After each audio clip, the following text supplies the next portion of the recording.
Hello दोस्तों, आप सभी का स्वागत है आपके YouTube channel Google voice Srinivas में और मैं हूं मुखिया यादव। आज आप लोगों को फिर से मैथ पढ़ाने के लिए और मैथ में पढ़ाएंगे रेशियो एंड प्रोपोर्शनल चैप्टर। इससे पहले तीन क्लास पढ़ा चुके हैं, दो क्लास पढ़ा चुके हैं। रेशियो एंड प्रोपोर्शनल का तीसरा क्लास होगा, तो पहले आप लोग उस दो क्लास को देखिए, उसके बाद इस तीसरा क्लास को देखिएगा ना, तो फिर एक भी सवाल एग्जाम हॉल में छोड़ करके नहीं आएगा। कोई भी एग्जाम दे दीजिएगा, चाहे एसएससी, सीजीएल, एमटीएस, चल बिहार एसएससी, बिहार पुलिस, चाहे LP technician, group D, NTPC, जो एग्जाम मन करे वो एग्जाम दे दीजिए। अगर वहां में से सवाल आता है तो समझ लीजिए रेशियो से सवाल आएगा तो आएगा, एक भी सवाल एग्जाम हॉल में छोड़ करके नहीं आएगा। तो देख लीजिए, वीडियो में लास्ट तक बन रही है। अगर आपको वीडियो में लास्ट तक बन रही, वीडियो छोड़ करके नहीं भागिएगा, नहीं तो एक भी सवाल समझ में नहीं आएगा। लास्ट तक बनी रही। अगर वीडियो ठीक लगे ना, अगर वीडियो अच्छा लगे तभी लास्ट में चैनल को सब्सक्राइब करिए। इससे पहले अभी नहीं करिए, लास्ट में सब्सक्राइब करिएगा। पहले वीडियो को देख लीजिए। बोला तीन कक्षाओं के विद्यार्थियों की संख्या का अनुपात जो है ना 2, 3, 5 है। प्रत्येक कक्षाओं में 40 विद्यार्थी बढ़ा दी जाए तो बढ़ा दी जाने पर यह अनुपात जो 4, 5, 7 हो जाता। तो बोला प्रारंभ में कुल विद्यार्थियों की संख्या कितनी थी। बोला कि तीन कक्षाओं में पहले सवाल का भाषा समझाने दीजिए।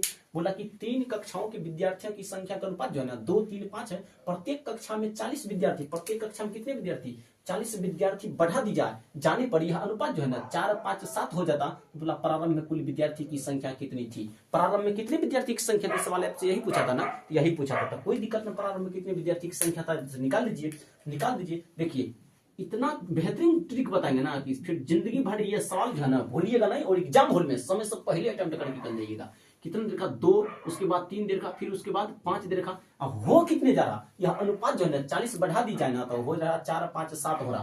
तो लिख दीजिए 4 हो रहा है, अब 5 हो रहा है और 7 हो रहा। बताइए कितने का वृद्धि हो रहा है यहाँ पे कितने का वृद्धि हो रहा है। यहाँ पे जो 2 का वृद्धि हो रहा है, यहाँ भी 2 का वृद्धि हो रहा, यहाँ पर भी 2 का वृद्धि। लेकिन बोला प्रत्येक कक्षा में 40 विद्यार्थी बैठा दी जाए। यही 2 का वैल्यू ने 40 दिया, 2 का वैल्यू दे रखा है 40। बताइए 1 का वैल्यू कितने निकल कर गया, 1 का वैल्यू 20 आएगा, 20। अब बोला कि टोटल विद्यार्थी कितने थे, प्रारंभ में कुल विद्यार्थी की संख्या कितनी थी। तो प्रारंभ में 5, 3, 8, 2, 10 था ना। तो लिख दीजिए 10 गुना 20 करिएगा, कितना आएगा, 10 गुना 20 करिएगा तो 200। यही आपके सवाल का जवाब हुआ। ऑप्शन किसमें दिख रहा है, तो ऑप्शन नंबर जो है ना 3 में दिख रहा है। यही आपके सवाल का जवाब। ये सवाल सीपीओ 2003 में और एसएससी 2000 में आया था। सीपीओ में आया था 2003 में और एसएससी में भी सवाल 2003 में 2 में आया था। सवाल एक बार सुन लीजिए। 3 कक्षाओं के विद्यार्थी की संख्या का अनुपात दे रखा है। अनुपात 2, 3, 5 है। प्रत्येक कक्षा में 40 विद्यार्थी बढ़ा दी जाने पर यह अनुपात जो है ना 4, 5, 7 हो जाता। तो प्रारंभ में कुल विद्यार्थी की संख्या कितनी थी, इतना था, तो इतना लिख दिए। 40 बढ़ा दीजिए प्रत्येक में, तो अनुपात 4, 5, 7 हो रहा। तो 4, 5, 7 कर दिए। कितने का वृद्धि, हर एक जगह 2, यही 2 का वैल्यू ने 40 है, पता 1 का वैल्यू 20 आएगा। तो बोला प्रारंभ में कुल कितने विद्यार्थी थी, प्रारंभ में 5, 3, 8, 2, 10 था ना। तो 10 गुना 20 करिएगा 200। यही आपके सवाल का जवाब हुआ। क्या एक सवाल समझ में आया या नहीं। सवाल समझ में नहीं आएगा, ऐसा होगा, हम बताएं सवाल समझ में नहीं आया, हो नहीं सकता। अब चलिए 2 नंबर सवाल में हर एक सवाल को धुआं कर दीजिएगा, कोई दिक्कत नहीं है। अगर कोई डिटेल में बनाना चाहता तो डिटेल में सुन लीजिए, डिटेल में भी बता देते हैं और आप लोग जो है ना उसको सॉल्व कर लीजिएगा। पहले कितना था 2, और फिर कितना हो गया 3, और फिर कितना हो गया 5। बोला प्रत्येक में 40 बढ़ा दी जाए। मान लीजिए ये x है, ये भी x है, ये भी x है, प्रत्येक में 40 बढ़ा दी जाए। बताइए 2x प्लस 40 कर दीजिए, ये पहला का हुआ। फिर यहां भी कर दीजिएगा कितना, 3x प्लस 40 कर दीजिए, ये दूसरा का हुआ। फिर इसमें कर दीजिएगा कितना, तीसरा का। तो 5x प्लस कितना कर दीजिए 40, ये किसका हुआ, तीसरा का। बोला कि अनुपात जो है ना बढ़ करके 4, 5, 7 हो जाता, 4, 5, 7। तो बोला कि प्रारंभ में कुल विद्यार्थी की संख्या कितनी थी। बताइए प्रारंभ में तो 2x प्लस 40, अब बटा कितना करिएगा, प्रारंभ में यही है ना 3x प्लस 40। अब प्रारंभ में कितने हैं, 4, 5, 7 है। तो प्रारंभ में 4, 5 है, तो लिख दीजिए 4/5। इसको सोल्व करिएगा, x का वैल्यू आएगा, x का वैल्यू जो होगा। बोला प्रारंभ में कुल कितने विद्यार्थी था, तब 5, 3, 8, 2, 10 और गुना कर दीजिएगा 10 से, उसमें सवाल का जवाब आ जाएगा। किसी को समस्या नहीं, डिटेल में बनाना चाहते हैं तो बना सकते हैं, ना तो ट्रिक तो देवे किए हैं, ट्रिक पर सवाल को उड़ा दीजिएगा। समय नहीं लीजिएगा, एग्जाम हॉल में ट्रिक पर खेला करिएगा। 3 कक्षाओं में विद्यार्थी की संख्या का अनुपात 2, 3, 5 है। प्रत्येक कक्षा में 20 विद्यार्थी बढ़ा दी जाए। तो बोला कि यह अनुपात जो है ना 5, 7, 5, 4, 5, 7 हो जाता। तब प्रारंभ में कुल विद्यार्थी की संख्या कितनी थी। बताइए 1, 2 सवाल का टाइप सेम है, सवाल का डाटा सिर्फ अलग है। बताइए यहाँ पे 2 है, यहाँ पे 3 है, और फिर कितने हो रहा, 5 हो रहा है ना। 2, 3, 5 फिर 5 हो रहा है ना। बोला यह अनुपात जो प्रत्येक कक्षा में 20 बढ़ा दी जाए तो यह विद्यार्थी के जो है ना 4, 5, 7 हो जाता। तब लिख दीजिए 4 हो जाता है, 5 हो जाता है, 7 हो जाता। हर एक जगह कितने का वृद्धि है, बताइए हर एक जगह 2 का वृद्धि है हर एक जगह 2 का वृद्धि, यानी वृद्धि समान है। यही वृद्धि ने बोला कि प्रत्येक जगह यहाँ तो 2 का वृद्धि हो रहा है, लेकिन बोला कि प्रत्येक में 40 विद्यार्थी बैठा दी जाए। यही 2 का वैल्यू 20 है, 2 का वैल्यू 20 है, तो बताइए 1 का वैल्यू कितने निकल कर 10। बोला प्रारंभ में कुल कितने विद्यार्थी थी, तो प्रारंभ में 5 3 8 2 10 होता ना, तो 10 गुना 10 कर दीजिएगा, कितना आएगा 100। यही आपके सवाल का जवाब। कहां समय लगा, सवाल उड़ गया ना, सवाल उड़ गया। देख लीजिए एक बार फिर से सवाल समझाते हैं, और बिना पेन पेपर का सवाल को धुआं करके आ जाइए। अगर ये इसका बारीकी पता न रहेगा तो बिना पेन पेपर, क्या पेन पेपर दे देगा तब पर भी ना बना पाइएगा, याद रख लीजिएगा। बारीकी पता रहेगा तो बिना पेन पेपर का धुआं करके आ जाइएगा।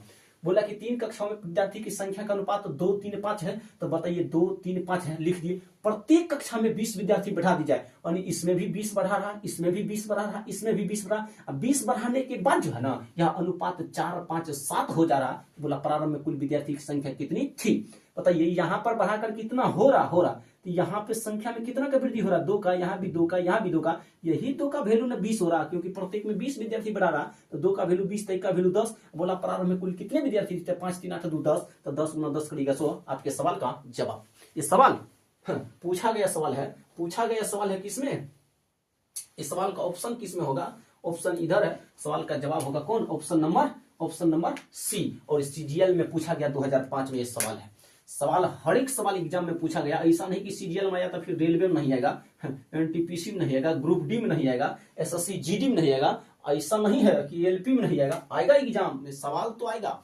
आगे पढ़िए। बोला क्या कि किस एक त्रिभुज की भुजाएं 1/2 अनुपात 1/3 अनुपात 1/4 के अनुपात में है। यदि त्रिभुज का परिमाप 52 सेंटीमीटर हो तो सबसे छोटी भुजा क्या होगा, सबसे छोटी भुजा कितनी लंबी होगी, तो बता दीजिए। त्रिभुज तो जानते हैं, त्रिभुज का परिमाप कब निकालिएगा, जब त्रिभुज की भुजा का मान पता रहेगा तभी ना परिमाप निकाल सकते हैं। परिमाप रियल में दे रखा है 52 सेंटीमीटर। बोला त्रिभुज की भुजाएं दे रखा है 1/2 1/3 1/4। बताइए ऐसे निकालना कठिन होगा कि नहीं होगा। यदि प्रत्येक त्रिभुज का परिमाप यदि त्रिभुज का परिमाप 52 सेंटीमीटर, तो सबसे छोटी भुजाएं क्या होगा, सबसे छोटी भुजा कितनी लंबी होगी, सवाल ये आपसे पूछा।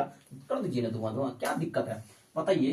3 है तो 3 लिख दीजिएगा ना, लिख दीजिए। देख ही लीजिए इसका यहाँ पे खतरनाक ट्रिक बताएंगे। 1/2 है तो 1/2 लिख दीजिए। फिर कितना है, इसको हटा करके लिखते ताकि यहीं पे खेल कर देंगे। 1/3, अब फिर यहाँ पर होती है कितना, 1/4 हो रहा।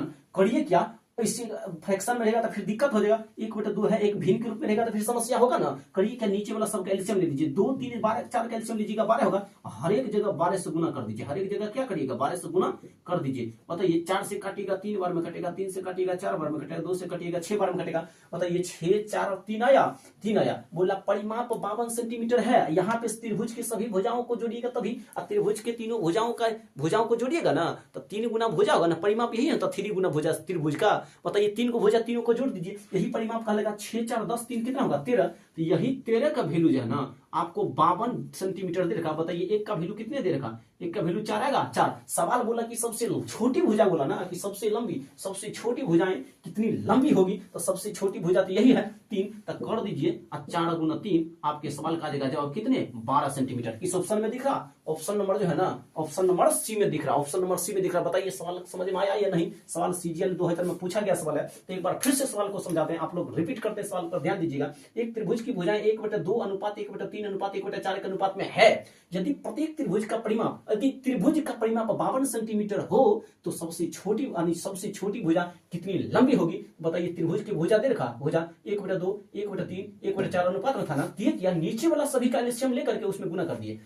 यहाँ एलसीएम 12 है तो 12 इसमें भी गुना, 12 इसमें भी गुना, 12 इसमें। और 2 से कटेगा 12 6 बार में, तो 6 लिखे। 3 से कटेगा 12 4 बार में, 4 लिखे। 4 से कटेगा 12 3 बार में, 3। तो बताइए 6 4 3 आया। अब परिमाप क्या था, सभी भुजा को जोड़िएगा वही परिमाप कहलाएगा। तो 4 3 6 4 कितना होगा, 10। और 10 3 कितना होगा, 13। अब परिमाप होगा 13x, लेकिन उसका वैल्यू देर का कितने, 52 देर का ना। 52 किधर है, हाँ 52 देर का, तो इसको हाईलाइट कर देते हैं। 52 देर का तो 52। अब 52 देर का बताइए, 13 का वैल्यू 52, 1 का वैल्यू 4। बोला सबसे छोटी भुजा कितनी लंबी होगी, तो इसमें सबसे छोटी भुजा तो यही है, 3 है। तो 4 गुना 3 कर दीजिए, 12। आपके सवाल का जवाब सीजीएल 2000 में आया हुआ सवाल है। बताइए सवाल समझ में आया। इतना लंबा सवाल, आंसर में देखिए कितना खतरनाक है। देखने में सवाल का भाषा कितना ले दिया, सवाल का जवाब देख लीजिए कितना तूफान की तरह आ रहा।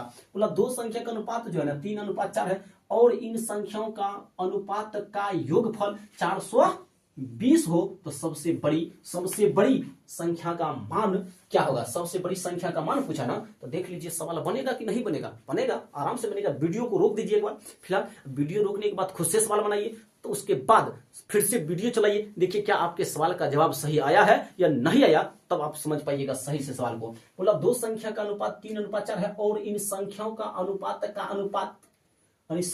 अनुपात का योगफल 420 हो तो सबसे बड़ी संख्या का मान क्या होगा? तो लिख दीजिए दो संख्या, तो दो संख्या लिखिए ना, क्या दिक्कत है? दो को है तो दो को लिख दीजिए। बोला कि अनुपात दोनों का कितना? 3:4 देखा, तो लिख दीजिए 3:4। इसी दोनों संख्या की यही अनुपात, बोला अनुपात का योगफल 420 हो, तो अनुपात का योगफल मतलब ये मान के चलिए 3x है और ये 4x है, योगफल बोला ना, तो लिख दीजिए 3x प्लस 4x, यही योगफल इतना होता है, लेकिन योगफल दे रखा 420, तो लिख दीजिए 420, कोई दिक्कत नहीं। बताइए 4 3 कितना का? 7x है का, और 7x का वैल्यू दे रखा 420, बताइए x का वैल्यू कितने निकल कर 60 है का, x का वैल्यू कितनी है? 60। सवाल क्या पूछा जानते हैं? सवाल पूछा सबसे बड़ी संख्याओं का मान क्या होगा? तो सबसे बड़ी संख्या इसमें कौन है? यही है ना सबसे बड़ी संख्या, 4x है ना, तो बताइए 4 गुना 60 कर दीजिए, कितना का? 6 चौके 24, 240 आपके सवाल का जवाब। हाँ, इस सवाल में बिना पेन का भी बना सकते हैं, ये आरआरबी महेंद्रू 2003 में आया हुआ सवाल है। बताइए किसी को समस्या यहाँ तक नहीं? कहिएगा सर बिना पेन का कैसे बनेगा, वो बात समझा दीजिए ना। एग्जाम हॉल में तो बिना पेन का बन जाए तो और खुशी का माहौल हो जाता है ना, बिना पेन का बने तो और खुशी, जब पेन ना उठाना पड़े एग्जाम हॉल में तो और खुशी नहीं होगा। तो वही वाला काम करिए ना, ये वाला काम काहे करते हैं? देखिए ये भी जरूरी है, क्योंकि ये कॉन्सेप्ट है, इसको छोड़िएगा ना तो फिर दिक्कत है। ट्रिक कब धोखा दे देगा कहना मुश्किल है, लेकिन ये धोखा नहीं दे सकता है। इस सवाल को इस पर बना करके रहिए, कॉन्सेप्ट जरूरी है। दो संख्या का अनुपात जो 3:4 है और इन संख्याओं का अनुपात का योगफल 420 है। योगफल ने बोला अनुपाते का योगफल, बताइए 4 और 3 जोड़िए कितना होगा? 7, और 7 का वैल्यू 420 दे रखा था, एक का वैल्यू 7 चौक 7 6 के 42, 60 होगा 60। अब बोला सबसे बड़ी संख्या, सबसे बड़ी 4 है ना, तो 60 गुना 4 करिएगा 6 चौके 24, 240, ऑप्शन नंबर सी यही आपके सवाल का जवाब होगा। कहां समझ लगा? धुकाना दिए सवाल को, धुआं ना कर दिए। हाँ, धुआं करके रख दीजिएगा, सवाल समझ में नहीं आएगा। ऐसा होगा हम सवाल समझाए, सवाल ना समझ में, ये हो नहीं सकता, सवाल समझ में नहीं आएगा। अब सुनिए लास्ट नंबर सवाल में देखिए, ये सवाल देखने में छोटा है लेकिन है बड़ी खतरनाक का। आरआरबी रांची 2003 में पूछा गया सवाल है। बोला 45 लीटर मिश्रण में दूध और पानी का अनुपात 4:1 है। हाँ, इसके लिए थोड़ा और जानकारी बता देते हैं। और ये मिक्सचर और एलिगेशन का सवाल ये है, मिक्सचर और एलिगेशन का है तो ये रेशियो का सवाल, लेकिन इसमें कॉन्सेप्ट जो है मिक्सचर और एलिगेशन का लगेगा तो कोई दिक्कत ना। तो ये कॉन्सेप्ट जो जब अभी तो फिलहाल बता दिया जाएगा, जिस वक्त मिक्सचर एलिगेशन पढ़ाया जाएगा ना, मिक्सचर एलिगेशन, उस वक्त एक एक सवाल का टाइप बताया जाएगा, एक एक कॉन्सेप्ट बता दिया जाएगा। फिलहाल इस सवाल के लिए अभी बता रहे हैं, आप लोग वीडियो में लास्ट तक बने रहिए और इस सवाल का अभी देख लीजिए, सॉल्यूशन देते हैं और आप लोग इसको समझिए। उसके बाद एलिगेशन पढ़ाएंगे ना तो वहां एक एक चीज बता दिया जाएगा पूरा डिटेल के साथ। आप बोला कि 45 लीटर मिश्रण में दूध और पानी का अनुपात जो है 4:1 है। दूध और पानी का अनुपात 4, मान के चलिए एगो है मिल्क और एगो है वाटर, इसका अनुपात दे रखा कितने? 4:1। बोला इसमें कितना पानी मिलाया जाए कि अनुपात 3:2 हो जाएगा। कितना पानी मिलाया जाए कि अनुपात 3:2 हो जाए। और बोला कितना पानी मिलाया जाए, देखिए सवाल कितना छोटा लग रहा लेकिन भाषा करिए कितना गहरा है। 45 लीटर मिश्रण में दूध और पानी का अनुपात 4:1 है। बताइए 4:1 है। अगर यहाँ पे आपसे मिल्क पूछे तो कितना होगा? मिल्क है कितने? 4 है ना, तो 4 और टोटल है कितने? 5, तो लिख दीजिए 5। कितना लीटर है? 45 लीटर है ना, इसमें 45 से गुना कर दीजिए। बताइए 5 से कटेगा कितने बार में? तो 9 चौके 36। यानी मिल्क पूछे तो अभी 36 आया मिल्क का, अभी सवाल का जवाब नहीं है, यहाँ से 36। अगर इसमें वाटर पूछे अभी तो वाटर कितना है? 1, और टोटल कितना है? 3 4 1 5, और कितना है यहाँ पर? 45 लीटर मिश्रण है, तो 45 से गुना कर दीजिए। 5 9 45, कितने निकल कर आया? ये आया 9। अब सवाल पूछा कि इसमें कितना पानी मिलाया जाए कि अनुपात 3:2 हो जाएगा। सुन लीजिए, पानी मिला रहा है, पानी, दूध नहीं मिला रहा है। बोला कि इसमें कितना पानी मिला दिया जाए कि अनुपात जो है ना 3:2 हो जाएगा। 3:2 हो जाएगा, कोई दिक्कत नहीं, यानी हो जाए, यही सवाल पूछा। तो बताइए कितना मिल्क मिलाया जाए? पानी, मिल्क का कितना है? 36, और वाटर का कितना? 9। बताइए पानी मिला रहा है ना, मिल्क नहीं मिला रहा है ना, तो इसलिए मिल्क में कुछ नहीं, छेड़खानी नहीं करेगा, पानी मिला यानी वाटर मिला है, तो वाटर लिख दीजिए। कितना मिलाइएगा पता है नहीं, एक्स मान लीजिए ना, एक्स तो कितना हो जाएगा अनुपात 3:2। अब तो आप लोग इतना वीर बन चुके हैं ना, सवाल को धुआं धुआं करके रख दीजिए, कोना कोनी मल्टीप्लाई कर दीजिए। पता ये 36 गुना 2 करिएगा कितना होगा, 72 होगा, 72 और 9 गुना 3 करिए कितना होगा, 27 और प्लस 3 गुना एक्स करिएगा, 3x काहे उतना उधर ला करके गुना करिएगा, फिर बात बराबर है। 72 में से 27 को घटा दीजिए, यहाँ पर 72 लिख दीजिए और 72 में से 27 को घटा दीजिए, 12 में से 7 घटेगा 5 बचेगा, यहाँ कितना 6 में से 4 घटेगा, 6 में से 2 घटेगा 4 बचेगा, कितना आया 45 आया।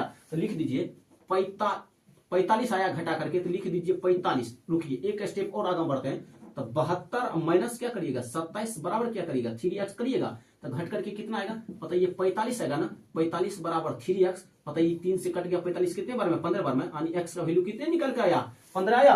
यहाँ पर लिख दीजिए ना 15, x का वैल्यू 15 आया ना 15। अब करिए क्या, सवाल पूछा क्या जानते हैं, कितना मिलाया जाए 15, यही तो आपके सवाल का जवाब होगा। कितना लीटर मिलाइएगा 15 लीटर, आपके सवाल का जवाब हुआ ऑप्शन नंबर ए। बताइए ये सवाल आरआरबी रांची 2003 में पूछा गया सवाल है।